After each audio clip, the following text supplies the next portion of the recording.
നമസ്കാരം.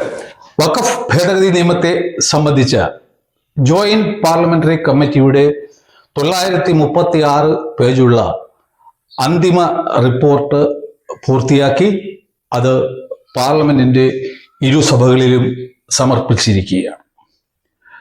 കഴിഞ്ഞ കുറേ വർഷങ്ങളായി കേരളത്തിന്റെ മനസാക്ഷിയുടെ മുന്നിൽ ഒരു കത്തുന്ന നീറുന്ന പ്രശ്നമായി നിലനിന്നിരുന്ന മുനമ്പം വിഷയത്തിൽ ആരോരും അറിയാതെ ദാവൂദി ബോറ, ആഗാഖാനി എന്നീ രണ്ട് മുസ്ലിം ഉപമത വിഭാഗങ്ങളുടെ ഇടപെടൽ മൂലം മുനമ്പത്തിന് ഒരു പ്രശ്ന പരിഹാരം സിദ്ധിച്ചിരിക്കുന്നു എന്ന അഭൂതപൂർവവും വിചിത്രവുമായ ഒരു കാഴ്ചയാണ് എനിക്ക് ആ റിപ്പോർട്ട് പഠിച്ചതിൽ നിന്നും മനസ്സിലാകുന്നത്.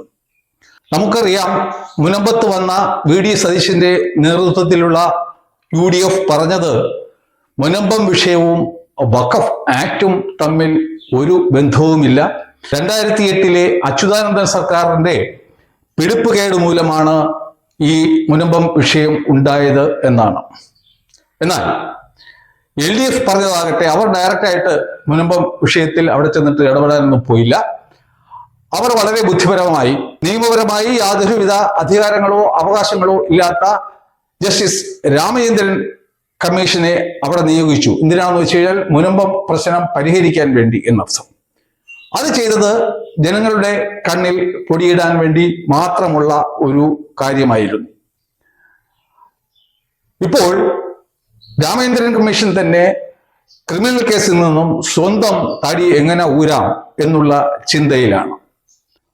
അതിനൊക്കെ ഉപരിയായിട്ട് കഴിഞ്ഞ ഒക്ടോബർ മാസം 14-ാം തീയതി നമ്മുടെ നിയമസഭയിലെ എല്ലാ 140 അംഗങ്ങളും ഒത്തുചേർന്ന് വഖഫ് ഭേദഗതി നിയമം പാസാക്കാൻ പാടില്ല എന്ന് ഒരു പ്രമേയം പാസാക്കുകയുണ്ടായി. അവർ പറഞ്ഞത് ഇപ്പോഴുള്ള വഖഫ് നിയമം വളരെ ഭരണഘടനാപരമാണ്, അതിനെ ഭേദഗതി വരുത്തേണ്ട യാതൊരുവിധ ആവശ്യങ്ങളും തൽക്കാലം നിലവിലില്ല എന്നാണ് പറഞ്ഞത്. മുനമ്പത്ത് BJP കൊടുത്ത വാഗ്ദാനം എന്താണെന്ന് വെച്ചാൽ, ഈ വരാൻ പോകുന്ന വഖഫ് ഭേദഗതി നിയമത്തിന് മുൻകാല പ്രാബല്യം ഉണ്ടായിരിക്കും എന്നും, അല്ലാത്ത പക്ഷം മുനമ്പത്തിന് വേണ്ടി എന്തെങ്കിലും പ്രത്യേക പാക്കേജ് അതിൽ കാണും എന്നൊക്കെയാണ് പറഞ്ഞിരുന്നത്. ഞാൻ എൻ്റെ കഴിഞ്ഞ ഒരു വീഡിയോയിൽ വളരെ വ്യക്തമായി പറഞ്ഞിരുന്നു, ഈ വരാൻ പോകുന്ന നിയമത്തിന് മുൻകാല പ്രാബല്യം ഉണ്ടായിരിക്കില്ല. മുനമ്പത്ത് മാത്രമല്ല, ഇന്ത്യയുടെ മറ്റെവിടെയെങ്കിലും നിൽക്കുന്ന വഖഫുമായി ബന്ധപ്പെട്ട തർക്കങ്ങൾക്ക് പരിഹാരമായി ഒരു പ്രത്യേക പാക്കേജും അതിൽ കൊടുക്കാൻ കഴിയില്ല, കാണില്ല. അതിനുള്ള നിയമപരമായ കാരണങ്ങൾ എന്താണെന്നും ഞാൻ വ്യക്തമാക്കുകയുണ്ടായി. എന്തുകൊണ്ടാണ് BJP ഒഴികെയുള്ള മറ്റ് രാഷ്ട്രീയ പാർട്ടികൾ ഇത്തരത്തിൽ ഒരു നിലപാട് എടുത്തതും മുനമ്പം ജനതയെ പറ്റിക്കാൻ ശ്രമിച്ചതും എന്നുള്ളത് ഒരുപിടി മുസ്ലിം വോട്ട് ബാങ്കിനെ മാത്രം ലക്ഷ്യമാക്കി ആയിരുന്നു. അവരുടെ ഭാവിയിലുള്ള അധികാരം കിട്ടാനുള്ള വഴികൾ ശക്തമാക്കുക, അതിന് മുസ്ലിം കമ്മ്യൂണിറ്റിയുടെ സഹായം കിട്ടിയാൽ മാത്രമേ സാധിക്കൂ എന്ന് അവർക്ക് 100% ബോധ്യം ഉള്ളതിനാലാണ് ഇത്തരത്തിലൊക്കെ അവർ മുനമ്പം ജനതയെ പറ്റിക്കാനും നാട്ടുകാരെ പറ്റിക്കാനും ഒക്കെ ആയുള്ള ശ്രമങ്ങൾ നടത്തിയത് എന്നുള്ളത് ഏതൊരു മലയാളിക്കും വളരെ വ്യക്തമായി അറിയാവുന്ന ഒരു കാര്യമാണ്. BJP പറഞ്ഞിരുന്നത് പോലെ വഖഫ് ഭേദഗതി നിയമത്തിന് ഒരു മുൻകാല പ്രാബല്യം ഇല്ല എന്നും, മുനമ്പത്തിന് വേണ്ടിയിട്ട് അതിൽ യാതൊരുവിധ പ്രത്യേക പാക്കേജും ഇല്ല എന്നുമാണ് ഈ JPCയുടെ റിപ്പോർട്ട് പഠിച്ചതിൽ നിന്നും എനിക്ക് മനസ്സിലായിട്ടുള്ളത്. എങ്കിൽ തന്നെയും മുനമ്പം വിഷയം പരിഹരിക്കപ്പെടാൻ പോവുകയാണ്. ഇതേ JPC റിപ്പോർട്ടിന്റെ അടിസ്ഥാനത്തിൽ പരിഹരിക്കപ്പെടാൻ പോവുകയാണ്. പക്ഷേ അത് BJPക്കോ JPCക്കോ ആർക്കും തന്നെ അറിയില്ല എന്നുള്ളതാണ് വളരെ വിചിത്രമായ ഒരു കാര്യം.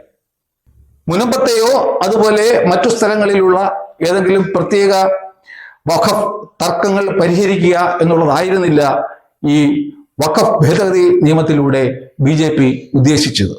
മറിച്ച് ഭരണഘടനയ്ക്ക് മുകളിൽ കയറിയിരുന്ന ഇന്ത്യൻ ജനങ്ങളോട് മുസ്ലിം സഹോദരങ്ങൾ ഉൾപ്പെടെയുള്ള ഇന്ത്യൻ ജനങ്ങളുടെ മുഖത്ത് നോക്കി പല്ലിളിച്ച് കാണിച്ചുകൊണ്ടിരുന്ന ഈ വഖഫ് നിയമത്തെ കാലാനുസൃതമായി പരിഷ്കരിക്കുക എന്നുള്ളതായിരുന്നു BJPയുടെ മുന്നിലുള്ള ലക്ഷ്യം എന്നാണ് എനിക്ക് മനസ്സിലാകുന്നത്. സാധാരണക്കാർ കൂടി മനസ്സിലാകുന്ന രീതിയിൽ പറയുകയാണ് എങ്കിൽ, ഇപ്പോൾ നിലവിലുള്ള വഖഫ് നിയമം അനുസരിച്ച് ഇന്ത്യൻ ട്രസ്റ്റ് ആക്ടിനടിയിലും ഇന്ത്യൻ സൊസൈറ്റീസ് രജിസ്ട്രേഷൻ ആക്ടിന് കീഴിലും രജിസ്റ്റർ ചെയ്യപ്പെട്ടിട്ടുള്ള സ്ഥാപനങ്ങൾ ആയാൽ പോലും വഖഫ് ബോർഡിന് അത് വഖഫായി പ്രഖ്യാപിക്കാനുള്ള അധികാരം ഉണ്ടായിരുന്നു. റേസിസ്റ്റ് ബിലീവ് ഉണ്ടെങ്കിൽ അത്തരം വസ്തുക്കളെയും അവർക്ക് വഖഫായി പ്രഖ്യാപിക്കാമായിരുന്നു. നിലവിലുള്ള വഖഫ് ആക്ട് പ്രകാരം സുന്നി ഷിയ വിഭാഗങ്ങൾക്ക് വേണ്ടി മാത്രമേ വഖഫ് ബോർഡുകൾ ഉണ്ടാക്കിയിരുന്നുള്ളൂ. എന്നാൽ ഇപ്പോൾ കൊണ്ടുവന്ന ഭേദഗതി ബില്ലിൽ അഗാഖാനി, ദാവൂദി ബോറ എന്നീ മുസ്ലിം ഉപമത വിഭാഗങ്ങൾക്ക് കൂടി സ്വന്തമായി വഖഫ് ബോർഡുകൾ ഉണ്ടാക്കാം എന്നുള്ള ഒരു പരിഷ്കാരം കൊണ്ടുവന്നിരുന്നു. അത് ഇപ്പോഴുള്ള വഖഫ് ആക്ടിന്റെ സെക്ഷൻ 13 പരിഷ്കരിച്ചു കൊണ്ടാണ് കൊണ്ടുവരുവാൻ ഉദ്ദേശിച്ചിരുന്നത്. JPC മുന്നിൽ അതിനെക്കുറിച്ചുള്ള ചർച്ച നടന്ന വേളയിൽ ഈ ദാവൂദി ബോറ, അഗാഖാനി എന്നീ മതവിഭാഗങ്ങൾ ഒരു പ്രത്യേക ആവശ്യം ഉന്നയിക്കുകയുണ്ടായി.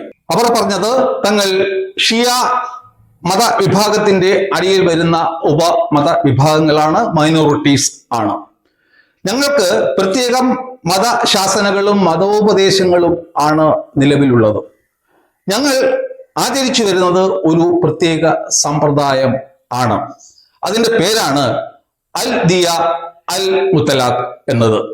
ഞങ്ങൾ ഞങ്ങളുടെ വസ്തുക്കൾ മതപരമായതോ സാന്ത്വനപരമായതോ ഭക്തിപരമായതോ ആയ കാര്യങ്ങൾക്ക് വേണ്ടി നീക്കി വയ്ക്കുന്ന അവസരങ്ങളിൽ വഖഫ് ഉണ്ടാക്കുന്നതിന് പകരം ട്രസ്റ്റുകളാണ് ഉണ്ടാക്കി വരുന്നത്. അങ്ങനെയുള്ള ട്രസ്റ്റുകൾ വഖഫ് ആക്ടിന്റെ അടിയിൽ കൊണ്ടുവന്നാൽ ഈ വഖഫ് ബോർഡിന് അത്തരം ട്രസ്റ്റുകളെയും ഏറ്റെടുക്കാൻ കഴിയും എന്നുള്ളത് കൊണ്ട് ഞങ്ങൾക്ക് കാര്യമായ നഷ്ടം ഉണ്ടാകുന്നു. അതിനാൽ ഈ പുതിയ ഭേദഗതിയിൽ അത്തരം ട്രസ്റ്റുകളെ ഒഴിവാക്കി തരണമെന്ന് അവർ അപേക്ഷിക്കുകയുണ്ടായി. JPC ആ വിഷയം പരിഗണിക്കുകയും അവർക്ക് ഒരു പരിഹാരമായി ഇത്തരം ട്രസ്റ്റുകളെ മുൻകാല പ്രാബല്യത്തോടു കൂടി വഖഫ് ആക്ടിന്റെ പരിധിയിൽ നിന്നും ഒഴിവാക്കാനും നിശ്ചയിച്ചു. ഈ വിഷയം ചർച്ച ചെയ്യപ്പെടുന്നത് വഖഫ് ആക്ടിന്റെ 2ാം സെക്ഷനിലാണ്. അതായത് എന്തിനൊക്കെയാണ് ഈ വഖഫ് ആക്ട് ബാധകം അല്ലാത്തത് എന്നാണ് അവിടെ പറയുന്നത്. അങ്ങനെ വഖഫ് ആക്ടിന്റെ സെക്ഷൻ 2 കൊണ്ടുവരാൻ പോകുന്ന പരിഷ്കാരം ഞാൻ ഇതിന്റെ മുകളിൽ പിൻ ചെയ്തിട്ടുണ്ട്. അത് നിങ്ങൾക്ക് കാണാവുന്നതാണ്. ഇനി വരാൻ പോകുന്ന പുതിയ വഖഫ് നിയമത്തിന്റെ 2ാമത്തെ സെക്ഷനിൽ പറയുന്നത് എന്തായിരിക്കും എന്ന് വെച്ച് കഴിഞ്ഞാൽ, എന്നെങ്കിലും ഒരു മുസ്ലിം തൻ്റെ വക വസ്തുവകകൾ മതപരമോ സാന്ത്വനപരമോ ഭക്തിപരമോ ആയ കാര്യങ്ങൾക്ക് വേണ്ടി ഒരു ട്രസ്റ്റിനടിയിലോ അതല്ലാത്ത പക്ഷം സൊസൈറ്റി പോലെ ഉള്ള മറ്റേതെങ്കിലും സ്റ്റാറ്റ്യൂട്ട് പ്രകാരം നിലവിൽ വന്ന അതിന്റെ നിയന്ത്രണത്തിന് വിധേയമായി പ്രവർത്തിക്കുന്ന ഏതെങ്കിലും സംഘടനകളിലേക്കോ ആണ് അത്തരം വസ്തുക്കൾ നീക്കിവെക്കുന്നത് എങ്കിൽ അത്തരം വസ്തുക്കൾ വഖഫ് ആക്ടിന്റെ പരിധിക്ക് പുറത്തായിരിക്കും എന്നുള്ളതാണ് പ്രത്യേകമായ കാര്യം. അല്ലെങ്കിൽ അത്തരം വസ്തുക്കളിൽ മേൽ വഖഫ് ബോർഡിന് ക്ലെയിം ഉന്നയിക്കാൻ പാടില്ലാത്തതായിരിക്കും. അവിടെ നാം പ്രത്യേകം ശ്രദ്ധിക്കേണ്ട ഒരു കാര്യം എന്താണെന്ന് വെച്ചാൽ, അത്തരം വിഷയങ്ങളിൽ ഇതിനകം തന്നെ ഏതെങ്കിലും കോടതികൾ എന്തെങ്കിലും വിധിന്യായമോ ഡിക്രിയോ ഓർഡറോ പാസ്സാക്കിയിട്ടുണ്ടെങ്കിൽ പോലും അത്തരം വസ്തുക്കൾ വഖഫ് ആക്ടിന്റെ പരിധിക്ക് പുറത്തായിരിക്കും എന്നാണ്. അതായത് അവയെല്ലാം തുടർന്നും ട്രസ്റ്റായും സൊസൈറ്റിയായും തന്നെ നിലനിൽക്കും എന്നർത്ഥം. കൂടുതൽ വിശദമാക്കുകയാണെങ്കിൽ, എന്നെങ്കിലും ഒരു മുസ്ലിം തന്റെ വക വസ്തുവകകൾ ഇത്തരം ഈ വഖഫിന്റെ ലക്ഷ്യങ്ങളുണ്ടല്ലോ, മതപരം, ഭക്തിപരം അല്ലെന്നുണ്ടെങ്കിൽ സാന്ത്വനപരം, ഈ വിഷയങ്ങൾക്കായി മാറ്റിവച്ചിട്ടുണ്ട് എങ്കിൽ അത് ഒരു ട്രസ്റ്റിനോ ഒരു സൊസൈറ്റിക്കോ അടിയിൽ ആണ് എങ്കിൽ ഇതുവരെ ഏതെങ്കിലും കോടതികൾ എന്തെങ്കിലും പറഞ്ഞിട്ടുണ്ടെങ്കിൽ തന്നെയും അതൊന്നും ബാധകമാകാതെ തന്നെ പുതിയ വഖഫ് ആക്ട് അതിന് ബാധകം ആയിരിക്കുന്നതല്ല എന്നാണ് പറയുന്നത്. അപ്പോൾ നാം ഇനി പരിശോധിക്കേണ്ടത് 2050 നവംബർ മാസം 1-ാം തീയതി സിദ്ദീഖ് സേട്ടു എന്ന് പറയുന്ന മുസ്ലിം 2115 നമ്പരായി രജിസ്റ്റർ ചെയ്ത ആധാരം ഒരു വഖഫ് ആണോ അല്ലയോ എന്നുള്ളതാണ്.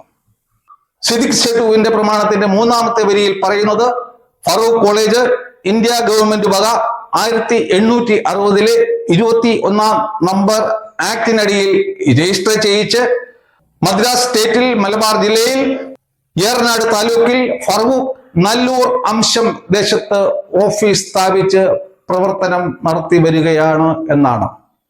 അതിന്റെ പേരിലാണ് ഈ പ്രമാണം രജിസ്റ്റർ ചെയ്തിട്ടുള്ളത് എന്നർത്ഥം. അപ്പോൾ 1950 നവംബർ മാസം 1-ാം തീയതി സിദ്ദിഖ് സെട്ടു ഇപ്പോൾ നമ്മുടെ വഖഫ് ബോർഡും വഖഫ് സംരക്ഷണ വേദിയും ഒക്കെ പറയുന്ന പോലെ ഒരു ധർമ്മസ്ഥാപനത്തിന്റെ പ്രവർത്തനത്തിനായി നീക്കിവച്ച വസ്തുക്കൾ കൈമാറ്റം ചെയ്യപ്പെട്ടത് ഒരു സൊസൈറ്റിയുടെ പേരിൽ ആയിരുന്നു. അപ്പോൾ ഇനി ഭേദഗതികളോടെയും മുൻകാല പ്രാബല്യത്തോടെയും നിലവിൽ വരാൻ പോകുന്ന വഖഫ് ആക്ടിന്റെ സെക്ഷൻ 2 പ്രകാരം വഖഫ് ബോർഡിന് ഈ ഫറൂഖ് കോളേജിന്റെ വസ്തുവകകളിൽ യാതൊരു വിധത്തിലുള്ള ക്ലെയിമുകളും ഉന്നയിക്കാൻ സാധിക്കുന്നതല്ല. കാരണം ഇനിമേലാൽ എന്ന് മാത്രമല്ല, മുൻകാല പ്രാബല്യത്തോടുകൂടി വഖഫ് ബോർഡിന് ഒരു സൊസൈറ്റിയുടെ മേലും ഇനി ഒരു അവകാശവാദം ഉന്നയിക്കാൻ സാധിക്കുന്നതല്ല. ഇതുവരെ അങ്ങനെ വല്ല ക്ലെയിമും ഉണ്ടാക്കിയിട്ടുണ്ട് എങ്കിൽ ഏതെങ്കിലും കോടതികൾ ഇടപെട്ട് അത് വഖഫ് ആണെന്ന് തീരുമാനിച്ചിട്ടുണ്ട് എങ്കിൽ അതൊക്കെ നൾ ആൻഡ് വോയിഡ് അബ്നിഷ്യൂ ആകാൻ പോകുന്നതാണ്. അതായത് ആരംഭത്തിലെ അസാധുവായിരിക്കും എന്നർത്ഥം. അതിന്റെ അടിസ്ഥാനത്തിൽ നാം ഇനി ഈ മുനമ്പത്തെ ജനങ്ങൾ ഫറൂഖ് കോളേജിൽ നിന്നും വസ്തു വാങ്ങിച്ച കാലഘട്ടത്തിലേക്ക് പോവുകയാണ് എങ്കിൽ ഫറൂഖ് കോളേജ് അവർക്ക് പൂർണ്ണ ഉടമസ്ഥത ഉണ്ടായിരുന്ന വസ്തുവകകളെയാണ് പൈസ വാങ്ങി പ്രതിഫലം വാങ്ങി മുനമ്പത്തുകാർക്ക് വിലയാധാരം എഴുതി നൽകിയത്. അതായത് ഒരു സൊസൈറ്റിക്ക് വസ്തുക്കൾ വാങ്ങാനും വിൽക്കാനും കടമെടുക്കാനും കടമടയ്ക്കാനും ഒക്കെയുള്ള പരിപൂർണ സ്വാതന്ത്ര്യം ഉണ്ട്. അതൊരു വഖഫിന് സമാനമല്ല. വഖഫ് ബോർഡിന് അതിൽ യാതൊരു വിധത്തിലുള്ള നിയന്ത്രണവും ഏർപ്പെടുത്താൻ സാധിക്കുന്നതല്ല എന്നാണ് അർത്ഥം. അപ്പോൾ ഇന്ത്യയിൽ നിലവിലുള്ള റവന്യൂ നിയമങ്ങൾ പ്രകാരം അതിന്റെ നിബന്ധനകളെല്ലാം നടപടിക്രമങ്ങളെല്ലാം പൂർത്തിയാക്കി വസ്തു വാങ്ങിയ മുനമ്പത്തെ ജനങ്ങൾ അതിന്റെ യഥാർത്ഥ ഉടമസ്ഥരായി മാറുന്ന വളരെ സന്തോഷകരമായ ഒരു കാര്യമാണ് നാം ഈ നിയമം, പുതിയ നിയമം എന്ന് മുതൽ പ്രാബല്യത്തിൽ വരുമോ അന്നു മുതൽ കാണാൻ പോകുന്നത്. വഖഫ് ബോർഡിനോ വഖഫ് സംരക്ഷണ സമിതിക്കോ ഇനി മുനമ്പം ഒരു നഷ്ടസ്വപ്നമായി അവശേഷിക്കും എന്നുള്ളതാണ് സന്തോഷകരമായ വസ്തുത.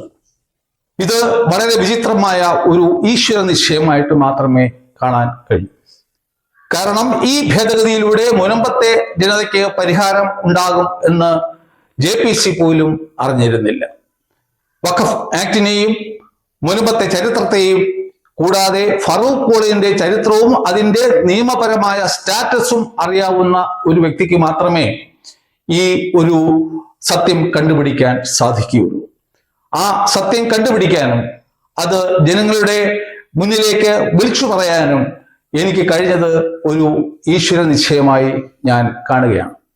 ഇതുവരെ ഇതിന്റെ പ്രാധാന്യം മനസ്സിലാക്കാൻ കഴിയാത്ത ആൾക്കാർക്ക് വേണ്ടിയിട്ട് ഞാൻ ഒരു ചെറിയ ഉദാഹരണം കൂടി പറയാം. നമുക്കെല്ലാവർക്കും അറിയാം, സത്താർ സെട്ടുവിന്റെ ചെറുമകളാണ് എറണാകുളത്ത് ഇപ്പോൾ വഖഫ് ബോർഡിന്റെ പിടിയിൽ അമർന്ന് കരയുന്നത്.